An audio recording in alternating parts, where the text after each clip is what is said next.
Hi മക്കളെ, ഈ ഓണപ്പരീക്ഷ അടുത്തെത്തി എന്ന് പറഞ്ഞപ്പോൾ നിങ്ങൾ എല്ലാവരുടെ മനസ്സിലുണ്ടാവുന്ന രണ്ട് ചോദ്യങ്ങളാണ്.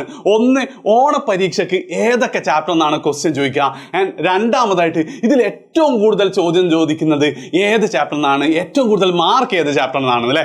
സത്യമല്ലേ? ഉറപ്പല്ലേ? അപ്പോൾ ഞാൻ എന്താ ചെയ്യാൻ പോകുന്നത്, ഇന്ന് ഞാൻ മാത്സിന്റെ കൃത്യമായിട്ടുള്ള ഒരു ആൻസറുമായിട്ടാണ് ഇന്ന് ഞാൻ വന്നിട്ടുള്ളത്.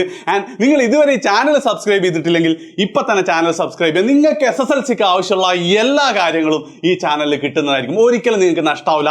ആൻഡ് നിങ്ങളുടെ ഫ്രണ്ട്സ് ഇതുവരെ ഈ ഒരു ചാനലിനെ കുറിച്ച് അറിഞ്ഞിട്ടില്ലെങ്കിൽ അവർക്കും കൂടെ ഒന്ന് ഷെയർ ചെയ്ത് കൊടുക്കട്ടോ, please please please. Okay, ready. അപ്പോൾ എന്ത് ചെയ്യാം, നമുക്ക് മാത്സിൽ ഈ ഓണപ്പരീക്ഷയ്ക്ക് ഏതൊക്കെ ചാപ്റ്ററിന് ചോദ്യം ചോദിക്കും, എത്ര മാർക്കിന് ചോദ്യം ചോദിക്കും നോക്കാം.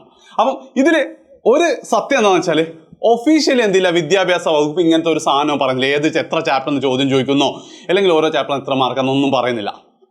പക്ഷേ ഞാനെന്ത് പണിയെടുത്തു, അല്ലെങ്കിൽ ഞാനെന്ത് ചെയ്തു, ഞാൻ 2018 മുതൽ ഇങ്ങോട്ടുള്ള എല്ലാ വർഷത്തെയും ഓണപ്പരീക്ഷയുടെ ക്വസ്റ്റ്യൻ പേപ്പർ എടുത്ത് ഇരുന്നങ്ങോട്ട് നോക്കി ഓരോ പാടത്തുനിന്ന് എത്ര മാർക്കിന് വന്നിട്ടുണ്ട്. സോ ആ ഒരു ടേബിളാണ് നിങ്ങൾക്ക് ഇവിടെ കാണാൻ പറ്റുന്നത്.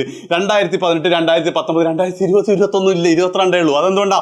വേഗം പറയടാ. 2022 എന്ത്, 2021 അന്ന് ഓണപ്പരീക്ഷ നടന്നിട്ടില്ല. അന്ന് നമ്മളൊക്കെ ഫോണിലല്ലേ, കോവിഡ് അല്ലായിരുന്നോ? സോ അങ്ങനെ നോക്കുകയാണെങ്കിൽ കഴിഞ്ഞ 5 വർഷത്തിലെ 3 വർഷങ്ങളിൽ അവസാനം നടന്ന 3 ഓണപ്പരീക്ഷയ്ക്കും ഇങ്ങനെയാണ് എന്ത് ചെയ്തിട്ടുള്ളത്, ഓരോ പാടത്തുനിന്നും ചോദ്യം വന്നത്. പക്ഷെ നിങ്ങൾക്ക് നോക്കുകയാണെങ്കിൽ ഓൾമോസ്റ്റ് ഒരു പാറ്റേൺ ഉണ്ട്. അതായത് ശരിക്കും പറയുകയാണെങ്കിൽ, പിന്നെ സാർ ഇത് 80 മാർക്കിലും കൂടുതലുണ്ടോ എന്ന് വെച്ചാൽ, ഞാൻ മുമ്പ് ഒരു വീഡിയോ ചെയ്തിട്ടുണ്ടായിരുന്നു. മാത്സിൽ 115 മാർക്കിന് നിങ്ങൾക്ക് ചോദ്യങ്ങൾ ഉണ്ടാവും, അതിൽ 80 മാർക്കിന് എഴുതിയാൽ മതി അല്ലേ? ശരിയല്ലേ? അപ്പം അങ്ങനെ നോക്കുകയാണെങ്കിൽ ഓൾമോസ്റ്റ് ഫസ്റ്റ് ആൻഡ് സെക്കൻഡ് ചാപ്റ്ററിന് 40 മാർക്ക് ഈച്ച് വെച്ചിട്ട് 80 മാർക്കിനുള്ള ചോദ്യങ്ങൾ ആദ്യത്തെ 2 ചാപ്റ്ററിൽ തന്നെ ഉണ്ടാവും. അത് നല്ല അടിപൊളിയായി പഠിച്ചാൽ തന്നെ നിങ്ങൾക്കൊരു 75ന്റെ മുകളിൽ ഷുവറാണ്. പക്ഷെ നിങ്ങൾ എന്ത് ചെയ്യരുത്, 3ാമത്തെ ചാപ്റ്റർ ഒരു കാരണവശാലും വിടരുത്. SSLC മാത്സിലെ ഏറ്റവും എളുപ്പമുള്ള ചാപ്റ്ററാണ് 3ാമത്തെ ചാപ്റ്റർ ആയിട്ടുള്ള സാധ്യതകളുടെ ഗണിതം, അല്ലെ മാത്തമെറ്റിക്സ് ഓഫ് ചാൻസസ്. 1ാമത്തെ 2ാമത്തെ ചാപ്റ്റർ കഴിഞ്ഞിട്ട് ഇപ്പൊ 2022 നോക്കുകയാണെങ്കിൽ ഏകദേശം 18 മാർക്കിന് എന്ത് ചെയ്തിട്ടുണ്ട്, ഈ 3ാമത്തെ ചാപ്റ്റർ എന്ന് വന്നിട്ടുണ്ട്. അപ്പൊ നിങ്ങൾ ഏറ്റവും ഫസ്റ്റ് പഠിക്കേണ്ട 3ാമത്തെ ചാപ്റ്റർ ആയിട്ട് ആ ഒരു 15 മാർക്ക്, അപ്രോക്സിമേറ്റ്ലി ആ 15 മാർക്ക് അങ്ങ് ഉറപ്പിക്കുക. അതിനുശേഷം ബാക്കി എന്താണ്, ഈ 40 നമുക്ക് എങ്ങനെ നോക്കാൻ 65 കിട്ടും. സോ നിങ്ങൾ ഓണപ്പരീക്ഷയ്ക്ക് ഈ 80 എങ്ങനെ നോക്കാൻ 65 കിട്ടും. ഓണപ്പരീക്ഷയ്ക്ക് നിങ്ങൾക്ക് ഫുൾ മാർക്കിലേക്ക് തന്നെ എത്താൻ പറ്റും, വളരെ സ്ട്രാറ്റജിക്കലി നിങ്ങൾ പ്ലാൻ ചെയ്ത് കഴിഞ്ഞാൽ. അപ്പം ചില കുട്ടികളുണ്ട്, അയ്യോ അജാസ് സർ പറഞ്ഞിട്ട് 3 ചാപ്റ്റർ പഠിച്ചാൽ 4ാമത്തെ തൊടുകയാണ്. അങ്ങനെ ഇല്ല കേട്ടോ.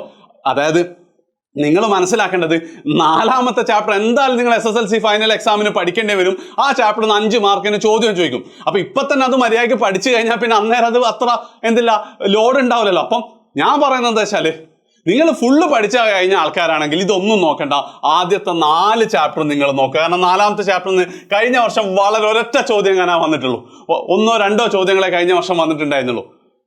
പക്ഷെ അതവിടെ പഠിച്ചു തീർന്നതല്ലേ. അപ്പൊ അത് കൃത്യമായി പഠിക്കാം. ഇനി മുഴുവൻ തീരൂല സാറേ, ഞാൻ ഭയങ്കര ഉഴപ്പായിരുന്നു, വലിയ പ്രതീക്ഷയൊക്കെ ഉണ്ടായിരുന്നു, പക്ഷെ പഠിച്ചിട്ടില്ല എന്നാണെങ്കിൽ ഏറ്റവും ഫസ്റ്റ് നിങ്ങൾ 3ാമത്തെ പാടാടെ പഠിച്ചിട്ട് ആ 15 മാർക്ക് അങ്ങോട്ട് ഉറപ്പിച്ചു വെക്കുക.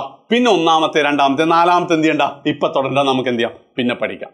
ഓക്കെ, അങ്ങനെയാണെങ്കിൽ ഓണപ്പരീക്ഷയുടെ പേപ്പർ കിട്ടുമ്പോൾ നിങ്ങളുടെ ടീച്ചറൊക്കെ വിളിക്കുന്നത്, അമ്മേനൊക്കെ അല്ലെ, പാരൻസ് മീറ്റിങ്ങിൽ അമ്മേനോടൊക്കെ പറയും, മോനിപ്പോൾ SSLC ആയപ്പോൾ ഒന്നും മെച്ചപ്പെട്ടിട്ടുണ്ട് കേട്ടോ, മാത്സിൽ ഇത്ര മാർക്ക് കിട്ടൊന്നും പ്രതീക്ഷിച്ചിട്ടില്ല എന്ന് അവരെന്തായാലും പറയും. സോ ഈ സ്ട്രാറ്റജി എന്തായാലും പറയാം. വീഡിയോ ഇഷ്ടപ്പെട്ടിട്ടുണ്ടെങ്കിൽ ഉറപ്പായിട്ടും നിങ്ങൾ എല്ലാ ഫ്രണ്ട്സിനും ഷെയർ ചെയ്യുക. നേരത്തെ പറഞ്ഞതുപോലെ തന്നെ ചാനൽ സബ്സ്ക്രൈബ് ചെയ്തിട്ടില്ലെങ്കിൽ ആ സബ്സ്ക്രൈബ് ബട്ടൺ ഞെക്കി മറ്റേ ബെല്ലൈക്കനൊക്കെ അടിച്ച് പൊട്ടിച്ച് തകർക്കട്ടോ. നമുക്ക് എന്ത് ചെയ്യണം, ഓണപ്പരീക്ഷ പൊളിക്കണം. നിങ്ങളുടെ ജീവിതത്തിൽ ഇതുവരെ എഴുതിയിൽ വെച്ച് ഏറ്റവും എളുപ്പമുള്ള എക്സാമായി മാറണം നിങ്ങളുടെ ഓണപ്പരീക്ഷ. ഓക്കെ, അപ്പം ശരി.